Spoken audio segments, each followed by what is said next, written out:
más que dejar en el derecho de palabra a quien es nuestro presidente de la Asamblea Nacional de Venezuela y coordinador nacional del diálogo político en Venezuela, diputado Jorge Rodríguez Gómez.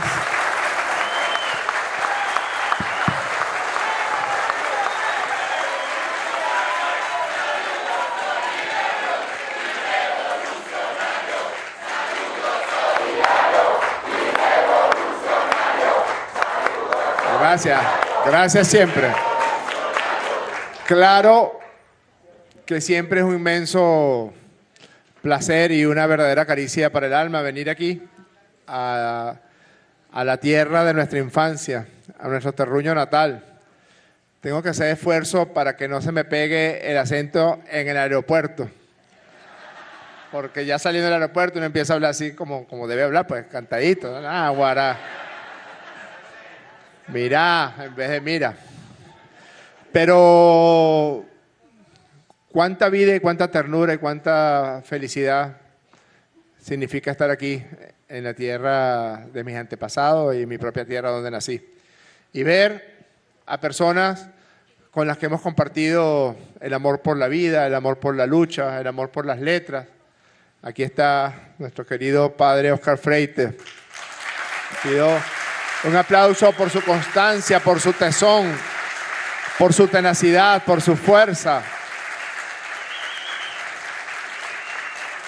¿Cuántas veces no vimos al padre Freite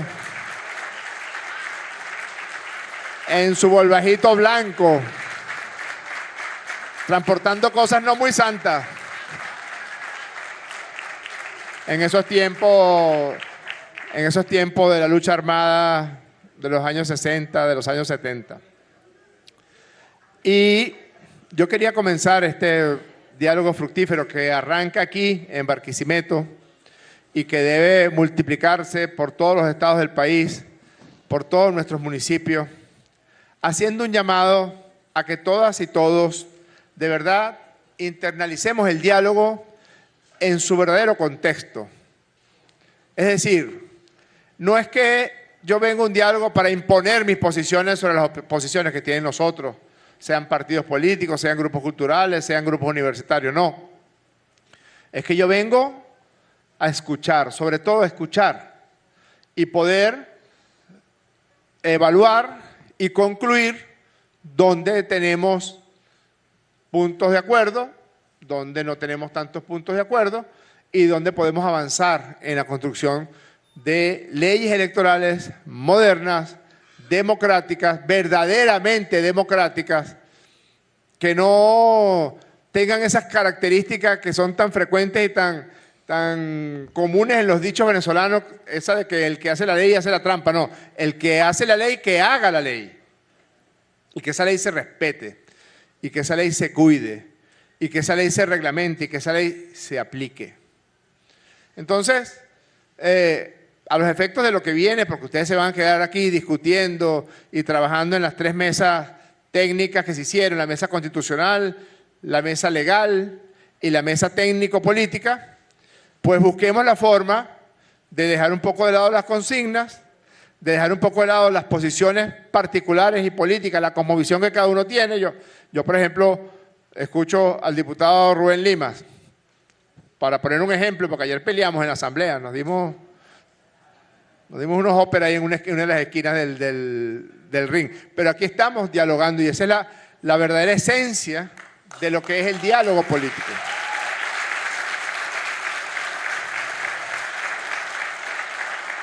Y lee 4 propuestas y de las 4 propuestas estoy de acuerdo con 3, no voy a decir cuáles, me las reservo para cuando hablemos en Caracas, diputado. Y con una no tanto. Bueno, la de la paridad, por supuesto que estoy de acuerdo. Cuidado. Pero esa es la verdadera forma de la esencia del diálogo político y de la conversación, el diálogo en el marco de las leyes para dirimir nuestras controversias, para resolver nuestras controversias en el ámbito político, en el ámbito social, en el ámbito económico. Y esta es una constitución, nuestra constitución, que le da especial importancia al tema del poder electoral. Está en el título de la composición del Poder Público Nacional, del Estado, donde describe el funcionamiento del Poder Ejecutivo, del Poder Legislativo, del Poder Judicial, del nuevo poder que viene directo del discurso de Angostura del libertador Simón Bolívar, el poder moral republicano y el poder electoral. Y le dedica el capítulo quinto, del título quinto, o sea, un capítulo completo, al poder electoral, a su conformación, a cuáles son sus funciones, cuáles son sus mecanismos de acción. En el marco de esta Constitución hemos hecho leyes. La Revolución Bolivariana, el pueblo de Venezuela, la Asamblea Nacional ha hecho leyes para normar el funcionamiento del poder electoral. Pero nos hemos quedado cortos y tenemos también algunos elementos, como decimos los psiquiatras, algunos puntos ciegos. Cuando usted pelea con su pareja, les estoy regalando ese término, es bueno. Te pelea con su pareja, es que tú tienes un punto ciego allí, que no nos podemos poner de acuerdo. Con eso ganas la pelea. Con lo del punto ciego, mientras empieza a ver qué es eso, pero en materia y en el marco de las leyes electorales, hay algunos puntos ciegos. Hay necesidad, por ejemplo, de desarrollar bien lo que se refiere en la Constitución a la proporcionalidad para los cargos de los poderes legislativos, por ejemplo, nacional, regional, municipal. Porque respecto, por ejemplo, a la Asamblea Nacional, lo que dice la Constitución es la base poblacional del 1,1%. Y en base a ese piso, usted construye la proporcionalidad y la distribución de esos cargos.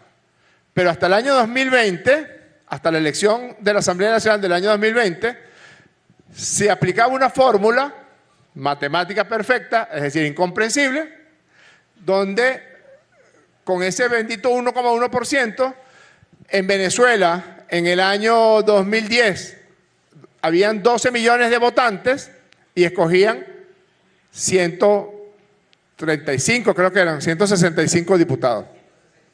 167 diputados en el año 2010. En el año 2020 ya estábamos por los 20 millones de votantes, casi el doble. Y aplicando esa fórmula, se seguían escogiendo los mismos 167 diputados. Es decir, no se estaba respetando ese principio. Y logramos, por vía del diálogo con los sectores políticos, aplicar el principio constitucional de la proporcionalidad. Y por eso ahora tenemos 277 diputados en la Asamblea Nacional. Lo logramos por la vía del diálogo y todos estuvimos de acuerdo. Yo creo que todo el país está de acuerdo en ese sentido. Una ley orgánica de los procesos electorales que tiene que ser enriquecida, porque muchas veces no queda claro lo que establece la ley y hay que ir al Tribunal Supremo, hay que ir a la sala electoral, que es el contencioso electoral, y saber. Una serie de sentencias emanadas de la sala constitucional y de la sala electoral que tienen que estar en el árbol legal electoral venezolano, porque incluso hay una especie de instrucción del tribunal para que la Asamblea Nacional se encargue de legislar en ese sentido. Y la tapa del frasco, nosotros tenemos la ley de partidos políticos y participación política que fue promulgada en 1965, año en que nació este servidor, es decir, de la tercera edad ya la ley de partidos políticos. Es una ley de 1965 y fue reformada en el año 2010. Pero persisten algunos de los elementos obsoletos, poco claros, inconclusos y hasta tramposos, donde la gente, cierta gente, lee las leyes, en este caso la de partidos políticos, no para respetarla, sino para ver cómo le elude, sino para ver cómo hace para colarse por los palos, como dice. Ahí hay un cementerio de partidos políticos, lo digo con responsabilidad, en el Consejo Nacional Electoral. Y por años se convirtió en una tradición de gente hay gente que tiene un carro, hay gente que tiene una casa, pero hay gente que tiene un partido. Que tenga un carrito está bien, pero tener un partido como una especie de propiedad, traficar con eso, vender la tarjeta.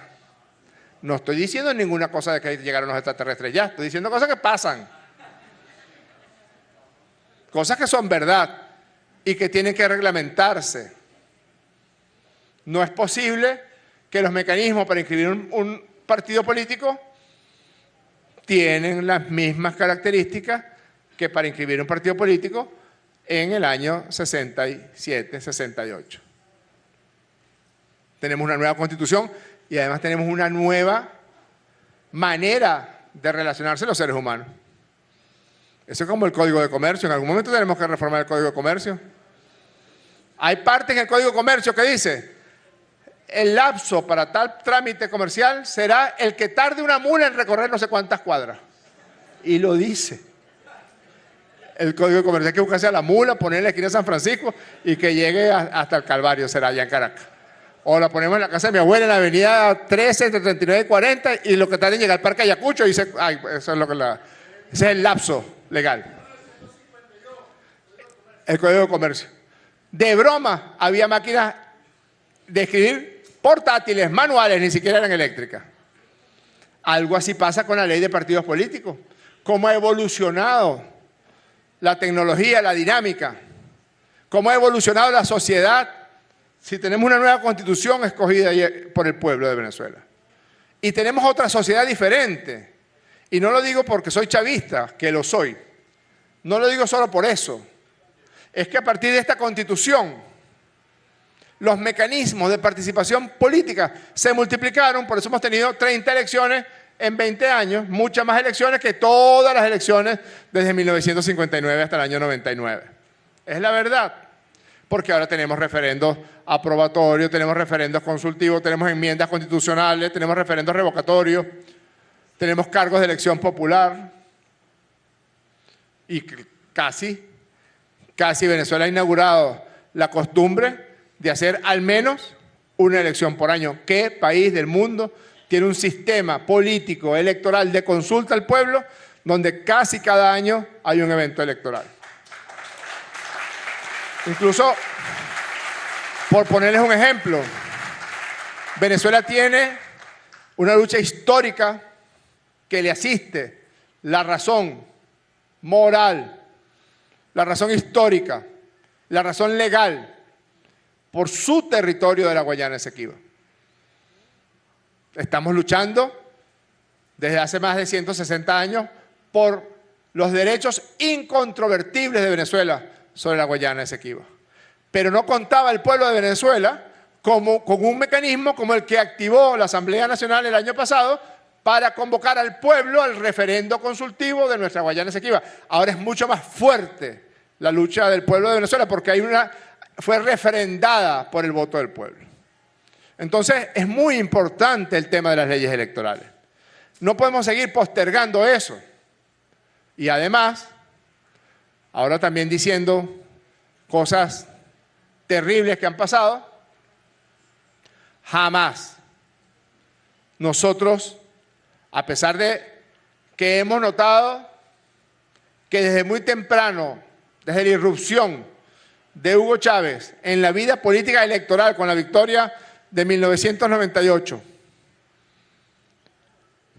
casi inmediatamente después de esa victoria se instaló un sector extremista en la vida política de Venezuela, que desde el primer momento que no le dieron cuartel ni tregua a Hugo Chávez y mucho menos se le han dado al presidente Nicolás Maduro. Desde te van a quitar tus hijos, te van a quitar tu carro. Gente que decía, me van a quitar el carro, pero si usted no tiene carro, ¿qué le van a quitar? Pero claro, imponiendo unas matrices como las que imponen ahora. Solo que ahora se han quitado ciertas caretas y han llegado a unos extremos sumamente peligrosos.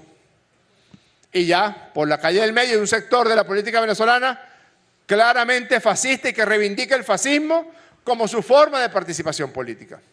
¿Y qué significa fascismo? Odio entre hermanos, violencia, asesinatos, experiencias espantosas como las que hubo en Venezuela los días 28, 29 y 30 de julio.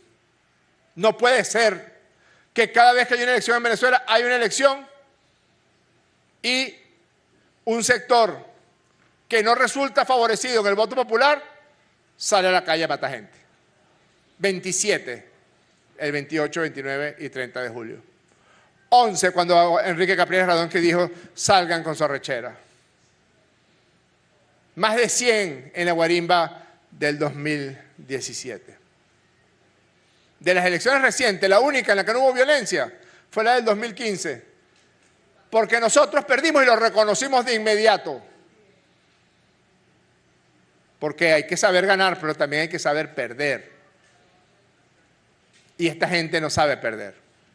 Lamentablemente no sabe perder.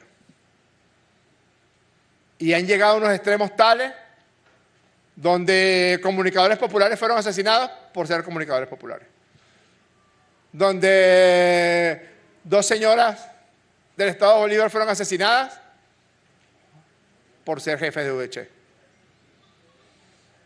Donde lo que trataron de instalar fue el odio para generar una situación de zozobra y de inestabilidad que permitiera la cuña del lobo que está acechando desde afuera, que es el imperio norteamericano. Han llegado a unos extremos, y lo digo con suma preocupación, de grabar unos videos por las redes sociales diciendo, estoy haciendo una vaca. ¿Para qué? Para ir a matar al presidente, a la vicepresidenta, al ministro del Interior, al ministro de la Defensa. Como si eso fuera muy normal. Como si fuera lo más normal del mundo. Cuando es un delito en cualquier país del mundo. No, y entonces se buscan unos influencers. ¿Ustedes qué? No, yo soy experta en skincare. ¿Saben lo que es skincare? ¿Usted es experta en skincare, en la base de la cara? Porque el skincare es la base de la cara, eso simplemente. Entonces, bueno, experta en skincare, venga y diga que está de acuerdo con que Eric Prince invada Venezuela y mate a la gente y genere una situación de zozobra y acabe con la Constitución y las instituciones. ¿Y usted es que es experto? No, yo soy experto echando chistes malos y burlándome de la gente. Bueno, vaya y diga. ¿Y usted? No, yo soy experto haciendo recetas. Vaya y diga. Fue tal el descaro que un grupo se dedicó a hacerse pasar por el comando de los violentos fascistas y llamó a un poco de influencers y los contrató en nombre del comando del viejo el esperpento que está comiendo jamón serrano en Madrid. Y eso todo está grabado y todo salió en las redes, ¿lo vieron? Y no, te voy a cobrar tanto, si tengo que decir lo de las actas, etcétera, etcétera. Nosotros tenemos que hacer una pregunta como sociedad pacífica que somos. ¿Se puede permitir eso? ¿Puede una persona que le manda una carta a un asesino, como pocas veces se ha visto, a un genocida del nivel de crueldad y maldad, como Benjamín Netanyahu, que ya ha costado más de 60.000 civiles asesinados en Gaza y en el Líbano? Bueno, le mandaron una carta desde aquí, venga, invada Venezuela. Eso entra dentro de los cánones de la discusión política. ¿Se puede decir que un ejército extranjero debe entrar a Venezuela y acabar con las normativas, derechos y deberes establecidas en la Constitución y sustituirlo, invadir el país? Todo eso lo han hecho. Se puede robar empresas, recursos, depósitos que le pertenecen a todas las venezolanas y a todos los venezolanos. Y después venir con tu cara tan lavada y decir, yo quiero ser candidato a alcalde, a alcaldesa, a gobernador, a diputado, a presidente. Ayer el vicepresidente Pedro mostró el informe final de los crímenes cometidos por estos sectores en el robo de nuestra empresa Citgo, en la principal filial de Petróleos de Venezuela en el extranjero, se la robaron. Y la plata de una fundación denominada Fundación Simón Bolívar, que era para operar a nuestras niñitas y nuestros niñitos que requerían operaciones costosísimas por enfermedades graves, enfermedades catastróficas, llamamos los médicos, en Italia, en Alemania, en Rusia, en Argentina. Esa plata se la quitaron a los niñitos y no pudieron volverse a operar para entregársela a Vanessa Neumann, para entregársela a Roland Carreño, para entregársela a unas ONG que no tenían ninguna otra función que no fuera intentar derrocar al gobierno constitucional. Es el colmo de la crueldad, porque el fascismo y los fascistas son crueles. Usted no crea que es que Javier Milei hace la pose de odiar a los pobres y decirles que se mueran de hambre. No, eso forma parte de su bagaje psicológico, cultural y mental. Es un tipo cruel, es un tipo malvado, y así son los fascistas de aquí. Por eso es tan importante que en todas las leyes hablemos de todo lo que tenga que hablarse, de la proporcionalidad, de la representación, de la organización político-territorial, de los reglamentos para referendos, de una nueva ley de partidos políticos, pero que no se nos olvide, que la sociedad toda debe de tener el ímpetu violento de este sector. Con leyes claras. ¿Usted quiere irse a la lucha armada? Váyase a la lucha armada, váyase para la montaña, agarre un fusil. El Estado se defenderá como se tiene que defender. Pero no es que usted va a la OEA y asume un cargo como embajador de un país extranjero y después viene y dice, no, yo quiero ser candidata o candidato. No. O usted le escribe una carta a Netanyahu y después dice, no, es que yo quiero ser candidato o candidato. O usted llama a la muerte, a la destrucción y a la violencia y después dice, no, es que yo tengo que ser candidato o candidata. Todavía hoy, después de que es universal casi, al menos el 80% de la población venezolana rechaza la aplicación de sanciones que no son tales sanciones, sino que son medidas de guerra, ilegales, crueles, inhumanas. Todavía hoy están pidiendo esas sanciones. Hay que aumentar la presión. Cuando dicen aumentar la presión, ¿sobre quién? Sobre el pueblo de Venezuela. Sobre las mujeres, sobre los hombres. Sobre todo ahora que hemos logrado y continuaremos profundizándolo, un proceso de recuperación que aunque falta, ha sido impresionante. Todavía falta, pero ha sido grano a grano, pared por pared, hospital por hospital, escuela por escuela, recuperación de la vida económica del país, porque hacia allá se dirigieron con saña y todavía hoy siguen pidiendo sanciones. El que pida sanciones, que no aspire también a ser representante político de nadie, porque tú no puedes cometer un acto de guerra contra un país y después aspirar a representar a ese país.